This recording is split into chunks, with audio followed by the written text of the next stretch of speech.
ప్రార్థన చేసుకుందాం. మహాపరిశుద్ధుడు మమ్మల్ని మిగిలిగా ప్రేమించిన మా పరలోకపు తండ్రి, మీ యొక్క పరిశుద్ధ పాదములకు లెక్కించలేని స్థుతులు, స్తోత్రాలు, వందనాలు చెల్లించుకుంటున్నాను ప్రభా. నాయన, గడిచిన ఆదివారం నుంచి ఆదివారం వరకు మమ్మల్ని ఎంతో క్షేమంగాను సురక్షితంగాను కాపాడి ప్రభా, నీ సన్నిధిలో ఈ విధంగా చేరి నిన్ను ఆరాధించడానికి ఇచ్చిన మహాకృపను బట్టి, ధన్యతను బట్టి నీకు వందనాలు. ఆరాధనలు మీరు ఆశీర్వాదకరంగా జరిగించండి ప్రభా. నాయన, పాటల ద్వారా, సాక్ష్యముల ద్వారా, హెచ్చరికల ద్వారా, వాక్య పరిచర్య ద్వారా మీరు మహిమ పొందమని వేడుకుంటున్నాను ప్రభా. రావాల్సిన ప్రతి బిడ్డను క్షేమంగాను త్వరితంగా మీరు తీసుకురండి ప్రభా.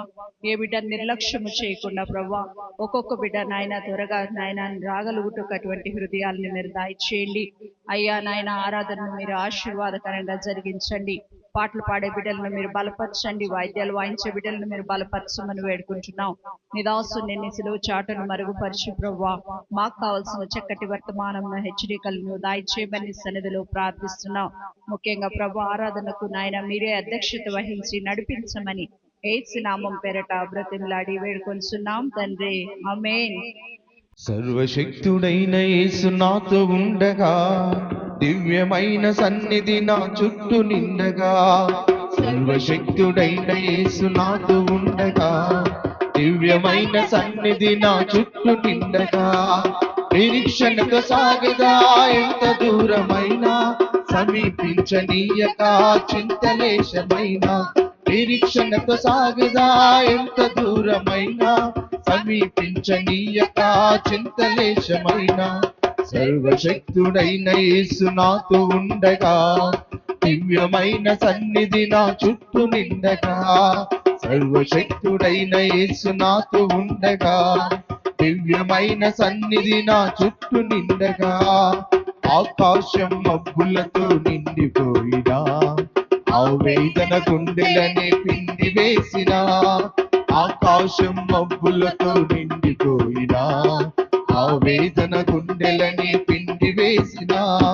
నిరీక్షణతో సాగేదా ఎంత దూరమైనా, సమీపించనీయక చింతలేశమైనా. నిరీక్షణతో సాగేదా ఎంత దూరమైనా, సమీపించనీయక చింతలేశమైనా. సర్వశక్తుడైన యేసు నాతో ఉండగా, దివ్యమైన సన్నిధి నా చుట్టూ నిండగా.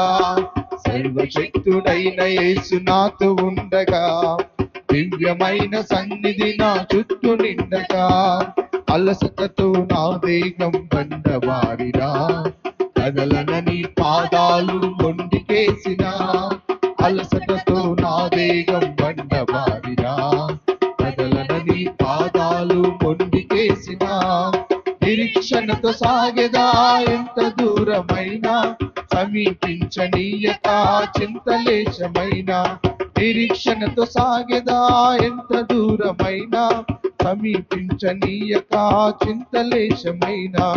సర్వశక్తుడైన యేసు నాతో ఉండగా, దివ్యమైన సన్నిధి నా చుట్టూ నిండగా.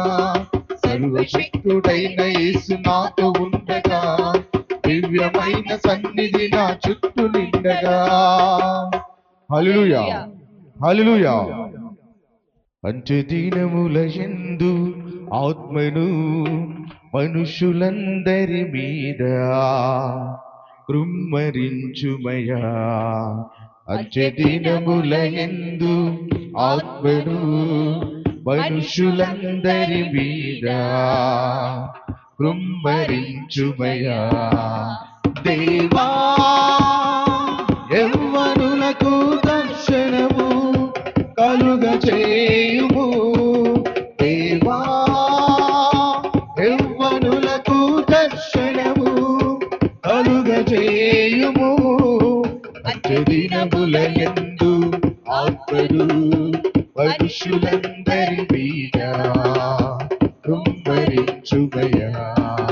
అంత్యదినముల యందు ఆత్మను మనుషులందరి మీద కృమ్మరించుమయా. బౌద్ధంతో విస్తారము కోసేటి వారు లేరు.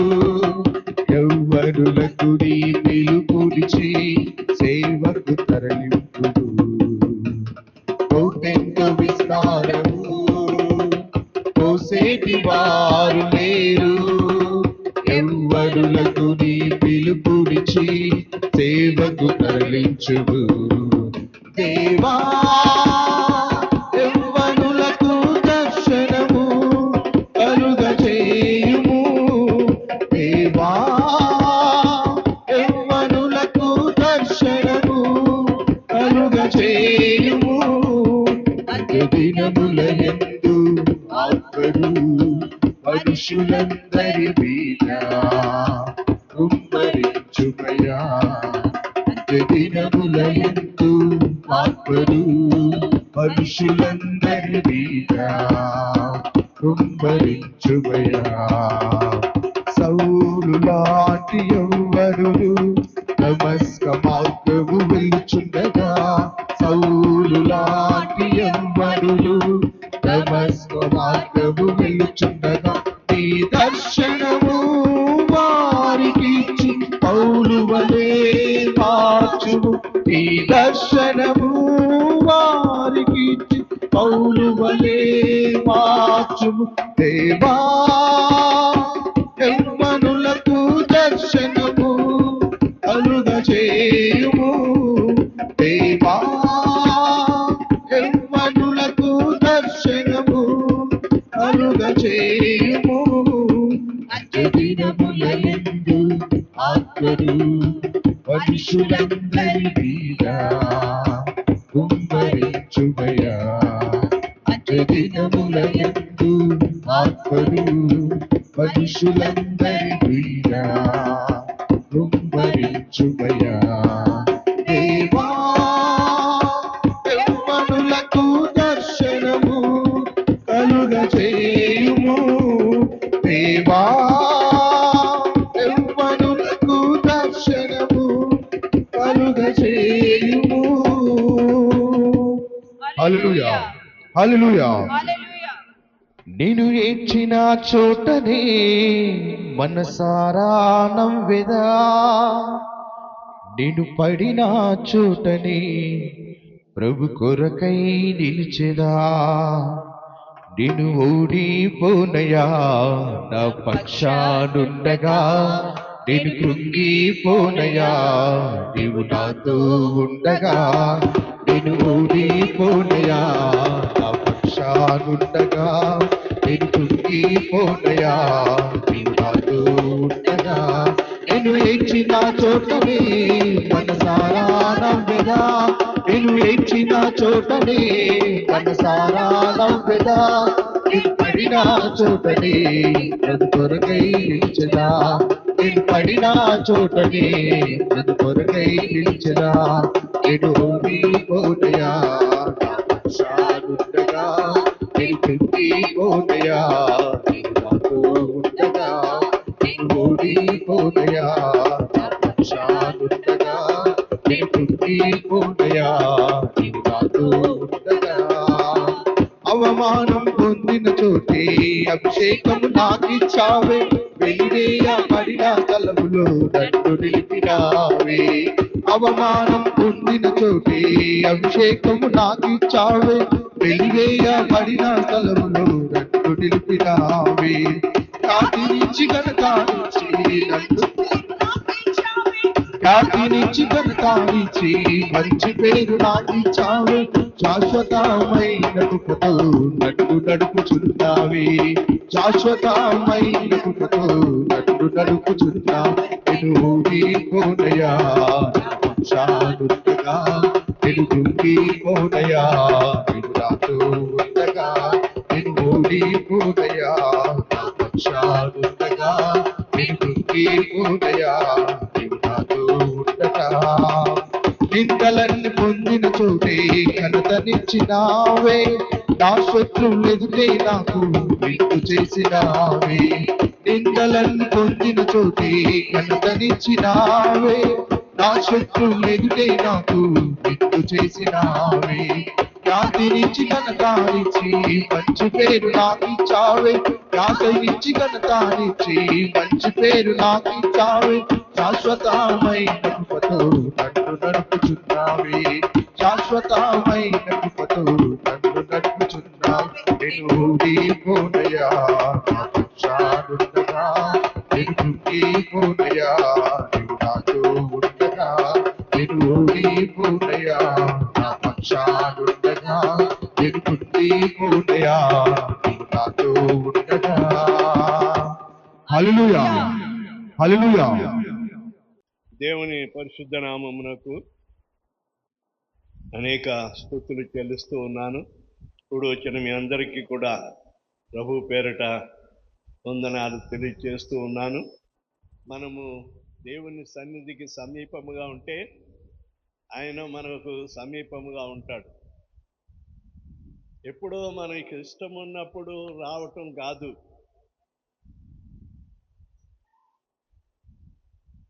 ఆయనకు ఎప్పుడు సమీపంగా ఉంటామో ఆయన మనతో ఉండి ఆయన రెక్కలలో ఆయన చల్లటి హస్తము మన మీద ఉంచబడుతూ ఉంటుంది. దేవుని సన్నిధిలో ఎన్ని దినాలు గడిపితే గడిపిన దానికి అనేక రెట్లు ప్రతిఫలం మనకు కలుగుతుంది. కోరహ కుమారులు దేవుని మందిరమును గురించి ఎంతో ఆశతో దేవుని మందిరం విషయమై వారికున్న ఆశను కనుపరుస్తూ ఉన్నారు. ఈ మందిర ఆవరణములో ఒక దినము గడుపుట ఎంతో శ్రేష్టం అంటున్నారు. ఒక దినము 1000 దినాలకు సమానమని మరి దేవుని మందిరాన్ని గురించి చక్కగా మెచ్చుకుంటూ మక్కువతో దావీదు కూడా దేవుని మందిరాన్ని గురించి ఎక్కువగా దేవుని మందిరం వైపు పరుగులెత్తాడు. కాబట్టి దావీదు అంతగా ఆశీర్వదింపబడ్డాడు. ప్రియమైన వారులారా, ఇక్కడ ఈ కీర్తన 41వ కీర్తన భక్తుడైన దావీదు చెబుతూ మొదటి వచనములో బీదలను కటాక్షించువాడు ధన్యుడు, ఆపత్కాలమందు యెహోవా వానిని తప్పించును, యెహోవా వానిని కాపాడి బ్రతికించును, భూమి మీద వాడు ధన్యుడగును. ఇది తెలిసిన మాటలే మనకి, ఇందులో మర్మమేమీ లేదు, తెలిసిన మాటలే. బీదలను మనం అసహించుకుంటాం, మనకంటే కొంచెం తక్కువైన వారిని మనకు లెవెల్గా ఉన్న వాళ్ళని అయితే వాళ్ళని చేర్చుకుంటాం, వాళ్ళతో పడి వారి ఎంతో స్నేహం చేస్తాం. మనకంటే కొంచెం తక్కువైన వాళ్ళని నీచంగా చూస్తూ ఉంటాం. దేవుడు అదే ప్రభు ఆలోచించుంటే, నీకులాగా నాకులాగా ఆలోచించుంటే ఈ రక్షణ మనకి దొరుకునా? పరలోకాన్ని విడిచిపెట్టి దేవుని మహిమనంతటినీ విడిచిపెట్టి ఈ భూలోకానికి వచ్చి ఎన్నెన్ని శ్రమలు ఆయన భరించాడు. ఇక్కడ ఒక మాట పరిశుద్ధాత్మ ప్రేరేపణతో 9వ వచనం దావీదు రాస్తూ ఉన్నాడు. నేను నమ్ముకొనిన నా హితుడు నా ఇంట భోజనము చేసినప్పుడు నన్ను తన్నుటకై తన మడిమనెత్తెను. దావీదు ఆత్మ ఆవేశముతో, ఆత్మ ప్రేరేపణతో ఈ మాట వ్రాసాడు అని అంటే యేసు ప్రభువుల వారికి మరి సంబంధించిన మాటగా ఉంది. దీని గురించి మనం లోతుగా ధ్యానిస్తే ఇస్కరియోతు యూదాను యేసు ప్రభు వారు ఎంత ప్రేమించాడంటే, శిష్యులందరూ కూడా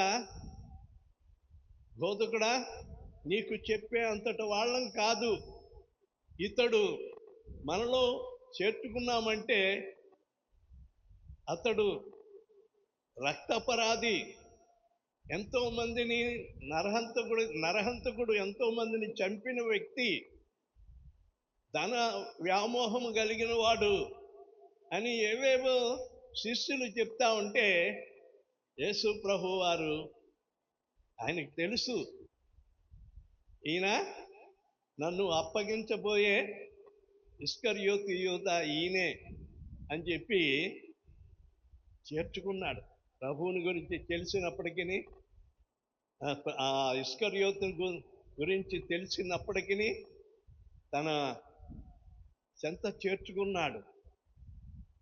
అంతేకాదండి, ఈ డబ్బు సంచి ఇస్కరియోతు యూదాకే అప్పగించాడు. 12 మందిలో దానికి సరిపడేవాడు ఈయనే. ఎందుకంటే ధనం వ్యామోహము కలిగిన వ్యక్తి కనుక మన దగ్గరికి వచ్చాడంటే మన ద్వారా ఏదైనా దొరుకుతుందని ఆశించి వచ్చాడు. బరబ్బాతో ఉండేవాడు అతడు. బరబ్బా బందిపోడు దొంగ. బరబ్బాను బంధించేశారు. బరబ్బాతో ఇంకొక 2 దొంగల్ని బంధించేశారు. ఆ సంగతి ఇతనికి తెలిసి మెల్లిగా వారిలో నుండి వేరైపోయి యేసు చెంతకు చేరాడు. ఈయన ద్వారా అయినా నా ఆశ తీరుతుందేమో అని. ఏమిటంటే రాజ్యకాంక్ష. ఒక రాజ్యాన్ని ఏలికి చేయాలి, బాగా సంపాదించాలి అనే ఒక ఉద్దేశముతో యేసు ప్రభు దగ్గరికి వచ్చి ఆయన చెంత చేరాడు. ప్రభువుకు తెలుసు. అయినా అతన్ని చేరదీశాడు అని అంటే ఇక్కడ అదే, నేను నమ్ముకొనిన నా హితుడు, నా స్నేహితుడు ఆ సంస్కారం ఇచ్చేటప్పుడు నాతో బల్లలో పాలు పొంది ఏమండి రొట్టె తీసుకున్న వ్యక్తిలో అతడొకడు. ఆ 12 మంది శిష్యులతో పాటు యేసు ప్రభు వారు చివరి భోజన సంస్కారం జరుగుతున్నప్పుడు అక్కడ చెప్పాడు, ఈ రోజున మీలో ఒకడు నన్ను అప్పగించబోతున్నాడు. అతడు పుట్టి ఉండకపోతే మేలు అని కొంచెం బాధతో ఆ మాట చెప్పాడు. ఎవరు? నేనా అని చెప్పి అందరూ కూడా అన్నారు.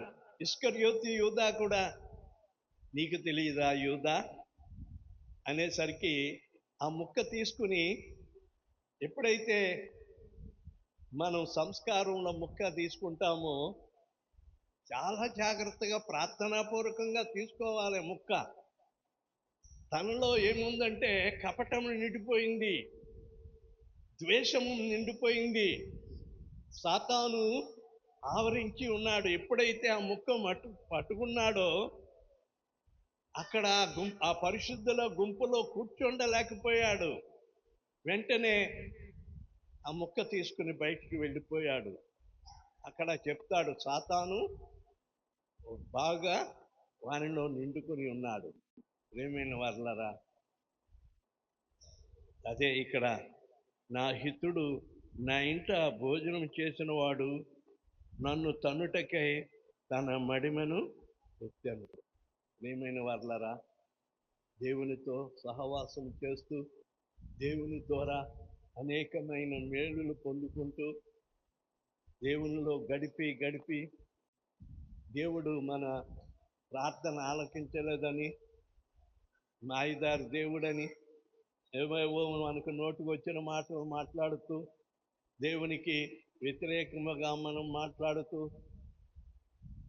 దేవుని సన్నిధిలో గడపవలసిన రీతిగా గడపగా మోమాటంగా ఉంటూ దేవుని విషయంలో బలవంతంగా బలవంతంగా రాకపోతే ఏమనుకుంటారో అని బలవంతంగా కొంతమంది వస్తూ ఉంటారు. అయితే ఇస్కరియోతు యూదాలో సాతాను దూరినట్లుగా వారిలో సాతాను ప్రవేశించి అనేక బాధలకు గురి చేస్తాడు. చివరికి ఏమయ్యాడో తెలుసండి? తెలుసు కదా, గురి పెట్టుకుని చనిపోయాడు. యేసు ప్రభు వారిని బంధించి, యేసు ప్రభు వారిని సిలువ వేయకముందే ఆయనను బంధించి తీసుకుని వెళ్ళిపోయి ఆ ప్రధాన యాజకుల ముంగట, ఆ వాకిట ముంగట ఆయన కట్టేసి పెట్టినప్పుడు ఆ యొక్క విషయాలన్నీ చూశాడు. ప్రధాన యాజకుల దగ్గరికి వెళ్ళి, అయ్యా పొరపాటు అయిపోయింది, ఆ నీతిమంతుడైన ఆ ప్రభువుని నేను మీకు అప్పగించాను, నా ప్రభువుని నాకు ఇచ్చేయండి, ఇదిగో మీ సొమ్ము మీరు తీసుకోండి అని అంటే, ఆ సొమ్ముతో మాకు పని లేదు, నువ్వేం చేసుకుంటావు నీ ఇష్టం, అది పాపపు సొమ్ము. వాళ్ళ చేతికి దొరికిన తర్వాత వాళ్ళు విడిచిపెడతారా? వాళ్ళు నిరాకరించినందువలన ఆ సొమ్ము తీసుకువెళ్ళి దేవాలయంలో పడేసి, ఆ మూట, ఆ సంచి మూట 30 వెండి నాణాలంటే ఎంత ఉంటుందో అంత తీసుకెళ్ళి దేవాలయంలో పడేసి తాను సాతానుతో నిండి ఉన్నాడేమో ఉరి పెట్టుకుని సావటం జరిగింది. బాధపడ్డాడు కానీ ప్రయోజనం లేని బాధ. మనము చాలా సార్లు దేవుని వాక్యం విన్న తర్వాత బాధపడతాము, పశ్చాత్తాపడతాం, ప్రయోజనం లేని పశ్చాత్తాపము. ఇస్కరియోతు యూదా కూడా బాధపడ్డాడు కానీ ప్రయోజనం లేదు. పేతురు కూడా ఏం చేశాడు చెప్పండి? ముమ్మారు బొంకాడు. యేసు ప్రభు ముందుగానే చెప్పాడు, నీ కొరకు నేను ప్రాణం పెడతానని పేతురు ముందుకొస్తే, పేతురు ఇప్పుడు నా కొరకు ప్రాణం పెట్టలేవు కానీ నన్ను ఎరగనని ముమ్మారు బొంకుతావు, నీవు బొంకిన తర్వాతే కోడికి వస్తుందని చెప్పి అన్నప్పుడు అదే జరిగింది. జరిగినప్పుడు పేతురు వెలుపలకు వెళ్ళి ఎంత గుండె బద్దలైనంతగా ఏడ్చాడు. అయ్యో, నేను నిన్ను ఎరుగనని 3 సార్లు బొంకాను అని చెప్పి. ఒక్కోసారి పరిస్థితులు మనకి సాతాను తెచ్చిపెడుతుంది. దేవుని విషయంలో, ప్రభువు విషయంలో అన్యుల మధ్యకు వెళ్ళినప్పుడు, బంధువుల మధ్యకు వెళ్ళినప్పుడు మనము వాళ్ళలో కలిసిపోవటానికి ప్రయత్నం చేస్తూ ఉంటాము. కానీ నీవెక్కడున్నా ప్రభు రక్షణ పొందావు. నువ్వు ఎక్కడ, ఏ స్థలంలో ఉన్నా ప్రభు మహిమార్థమై ఉండాలి కానీ ఇక్కడ ఒక రకంగాను అక్కడ ఒక రకంగా ఉండకూడదు. అలాగుంటే ప్రయోజనము లేదు. దేవుని మహిమార్థమై చావైనా బ్రతికైనా ప్రభు కొరకే జీవిస్తాను, అంతము వరకు దేవుని కొరకు నిలబడతానని ఆ రోజున బాప్తీసం తీసుకున్నప్పుడు నీవు ప్రమాణం చేశావు. నీ ప్రభు కొరకు నీవు నిలబడు, దేవుడు తప్పనిసరిగా నీకు ప్రతిఫలం ఇస్తాడు. అయితే ప్రేమైన వారలారా, మనము దేవునితో సహవాసం ఎలా చేస్తున్నాం? ఇస్కరియోతు యూదాలాగా మనం సహవాసం చేస్తున్నామా? దేవుని హత్తుకొని మనము దేవునిలో గడుపుతున్నామా? దేవునిలో మనము గడిపితే దానికి ప్రతిఫలం దేవుడు మనకిస్తాడు. నువ్వు రక్షింపబడ్డావు కనుక నీవు దేవుని సొత్తు అయి ఉన్నావు. దేవుడు నిన్ను తన జనాంగముగా, తన సొత్తుగా చేసుకొని అంతము వరకు నిన్ను కాపాడే పని ఆయనది.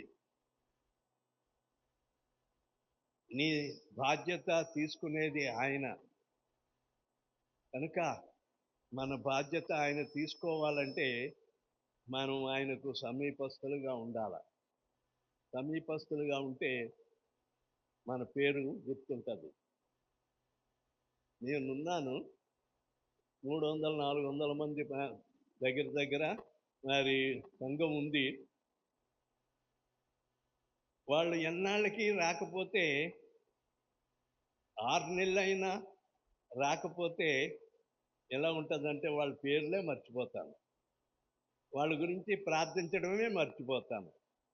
ఇంకా 6 నెలలకే వారు కనబడకపోతే మరి సంవత్సరం పండగకి వస్తారు, క్రిస్మస్ పండగకి వస్తారు, ముస్తాబై బండి ముస్తాబై వస్తారు. వారు వచ్చి అయ్యగారు అయ్యగారు అయ్యగారు అంటారు, ప్రైజ్ రాడు, ఎక్కడ లేని ప్రైజ్ రాడు చెప్తారు. అమ్మా గుర్తున్నానా, నేను గుర్తున్నానా అని నేను తిరిగి వాళ్ళని పరిచయం చేసుకుంటాను.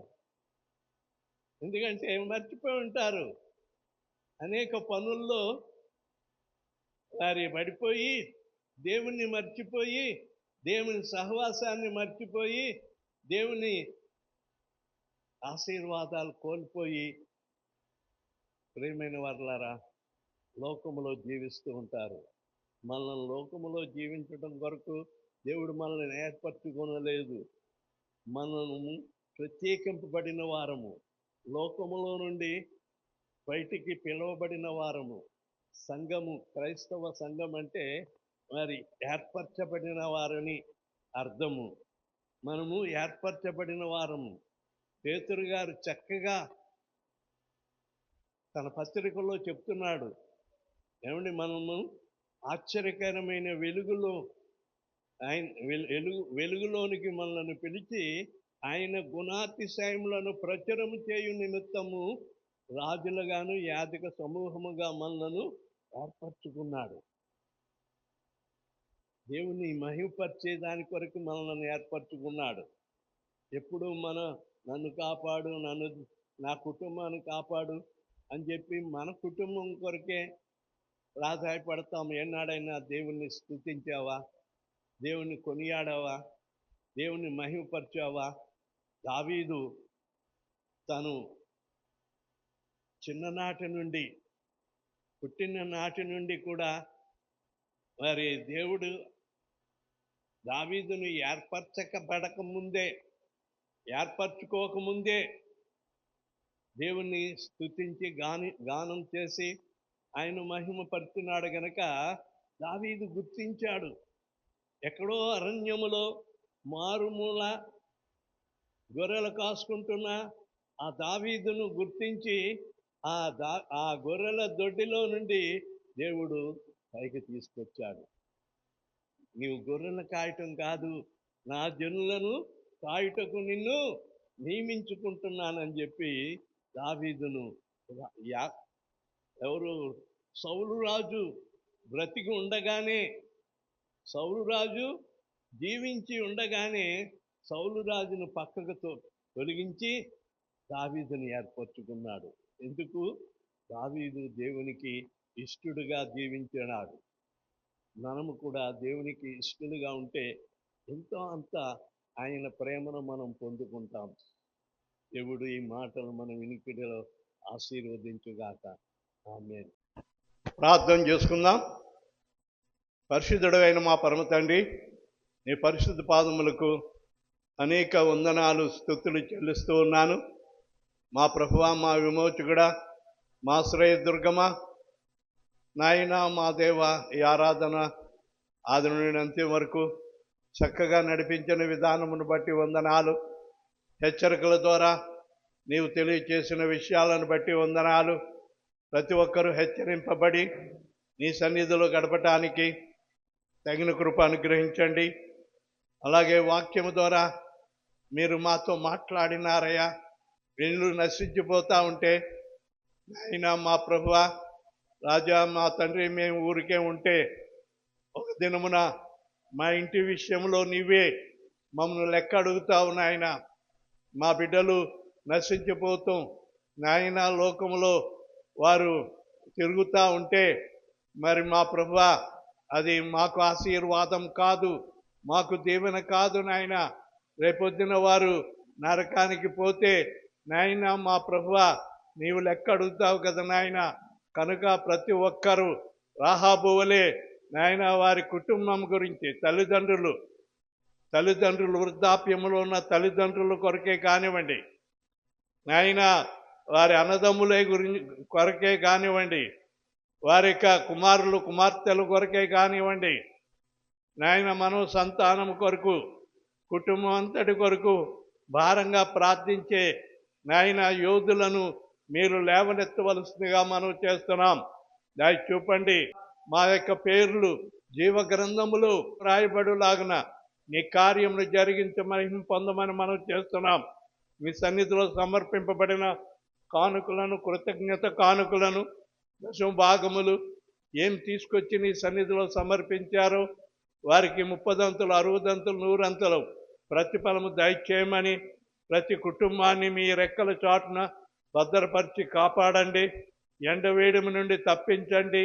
నీ సన్నిధి ఒక్కొక్కరికి తోడుగా ఉంచమని నజరేయుడైన యేసయ్య నామములో వేడుకొనుచున్నాను తండ్రి. ఆమేన్. స్తుతి కీర్తన పాడుకొని ఆశీర్వాదంతో సెలవు తీసుకుందాం. రాజనీకే స్తుతి స్తోత్రములు, గీతములు మంగళధ్వనులు. రాజనీకే స్తుతి స్తోత్రములు, గీతములు మంగళధ్వనులు. శుభము శుభము శుభము నిత్యము, హల్లెలూయా ఆమేన్ ఆమేన్. శుభము శుభము శుభము నిత్యము, హల్లెలూయా ఆమేన్ ఆమేన్. స్తోత్రింతుము నిన్ను మాదు తండ్రి, సత్యముతో ఆత్మతో నిపుడు. ఆమేన్. మన తండ్రి అయిన దేవుని ప్రేమ, ప్రభువైన యేసుక్రీస్తు వారి యొక్క కృప, పరిశుద్ధాత్మ యొక్క నిత్య సహవాసము, సమాధానము మనకును మన కుటుంబాలకు సదా తోడై ఉండును గాక. ఆమేన్. ఆమేన్. Praise the lord. Praise the lord.